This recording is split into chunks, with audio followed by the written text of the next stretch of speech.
ಎಲ್ಲರಿಗೂ ನಮಸ್ತೆ. ಇವತ್ತೊಂದು ಪೆಪ್ಪರ್ ಚಿಕನ್ ಮಾಡಿ ನಿಮಗೆ ತೋರಿಸ್ತಾ ಇದ್ದೀನಿ. ತುಂಬ ಈಸಿಯಾಗಿರುತ್ತೆ, ತುಂಬ ಟೇಸ್ಟಿನೂ ಕೂಡ. 1 kg ಚಿಕನ್ ತೊಗೊಂಡಿದ್ದೀನಿ.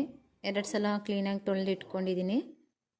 ಮತ್ತು ಅದಕ್ಕೆ ಬೇಕಾದಂಥ ಪದಾರ್ಥಗಳು: ಹಸಿಮೆಣಸಿನ್ಕಾಯಿ, ಕರಿಬೇವು, ಮೆಣಸಿನ ಪುಡಿ ಮತ್ತು ಕೊತ್ತಂಬರಿ ಸೊಪ್ಪು, 1 ಈರುಳ್ಳಿ, 1 ಇಂಚಷ್ಟು ಶುಂಠಿ, 1 ಗೆಡ್ಡೆ ಬೆಳ್ಳುಳ್ಳಿ, 1 ಟೀ ಸ್ಪೂನಷ್ಟು ಅರಿಶಿನದ ಪುಡಿ. ಶುಂಠಿ ಮತ್ತು ಬೆಳ್ಳುಳ್ಳಿನ ಹಚ್ಚಿಟ್ಕೊಂಡಿದ್ದೀನಿ ಚಿಕ್ಕದಾಗಿ. ತದನಂತರ ಸ್ಟವ್ ಹಚ್ಚಿ ಒಂದು ಪಾತ್ರೆ ಇಡಿ. ಪಾತ್ರೆ ಇಟ್ಟಿದ ನಂತರ ಅದು ಕಾದ ನಂತರ 1 ರಿಂದ 2 ಸ್ಪೂನಷ್ಟು ಆಯಿಲ್ ಹಾಕಿ ಅದು ಬಿಸಿ ಆದ ತಕ್ಷಣ ಹಸಿಮೆಣಸಿನ್ಕಾಯಿ, ಬೆಳ್ಳುಳ್ಳಿ ಮತ್ತು ಶುಂಠಿ ಏನು ಹಚ್ಕೊಂಡಿರ್ತೀರ ಅದನ್ನು ಹಾಕಿ ಫ್ರೈ ಮಾಡ್ಕೊಳ್ಳಿ. ಅದು 1-2 ನಿಮಿಷ ಫ್ರೈ ಆದ ತಕ್ಷಣ ಈರುಳ್ಳಿ ಹಾಕಿ ಫ್ರೈ ಮಾಡ್ಕೊಳ್ಳಿ. ಈರುಳ್ಳಿ ಇಟ್ಕೊಂಡಿರ್ತೀರಲ್ಲ ಅದನ್ನು ಹಾಕಿ ಫ್ರೈ ಮಾಡ್ಕೊಳ್ಳಿ.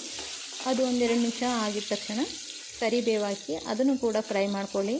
ಫ್ರೈ ಮಾಡಿಕೊಂಡು ಚಿಕನ್ ಏನಿರುತ್ತೆ ಅದನ್ನು ಹಾಕಿ ಚೆನ್ನಾಗಿ ಮಿಕ್ಸ್ ಮಾಡಿ 1-2 ನಿಮಿಷ ಬಿಟ್ಬಿಡಿ.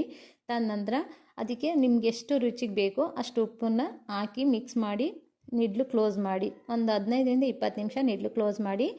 ಅದು 20 ನಿಮಿಷ ನಂತರ ಎಣ್ಣೆ ಬಿಟ್ಟಿರುತ್ತೆ. ನನ್ನ ಚಿಕ್ಕ ಮಗನಿಗೆ ಲೆಗ್ ಪೀಸ್ ಅಂದರೆ ತುಂಬ ಇಷ್ಟ, ಆದ್ದರಿಂದ ಲೆಗ್ ಪೀಸು ಕೂಡ ಹಾಕಿದ್ದೀನಿ. ಎಣ್ಣೆ ಬಿಟ್ಟಿದೆ. 1/2 ಸ್ಪೂನಷ್ಟು ಅರಿಶಿನದ ಪುಡಿ ಹಾಕಿ, ತದನಂತರ ಪೆಪ್ಪರ್ ಪುಡಿನ 2 ರಿಂದ 3 ಸ್ಪೂನಷ್ಟು ಪೆಪ್ಪರ್ ಪೌಡ್ರ್ ಹಾಕಿ ಚೆನ್ನಾಗಿ ಮಿಕ್ಸ್ ಮಾಡಿ, ಕೊನೆಯಲ್ಲಿ ಕೊತ್ತಂಬರಿ ಸೊಪ್ಪು ಹಾಕಿ ಚೆನ್ನಾಗಿ ಮಿಕ್ಸ್ ಕೊಡಿ. ಈ ಸೈಡ್ಸ್ಗಂತೂ ತುಂಬ ಚೆನ್ನಾಗಿರುತ್ತೆ, ತುಂಬ ರುಚಿಯಾಗಿ ಟೇಸ್ಟಿಯಾಗಿ ಕೂಡ ಇರುತ್ತೆ. ನೀವು ಒಂದ್ಸಲ ಟ್ರೈ ಮಾಡಿ.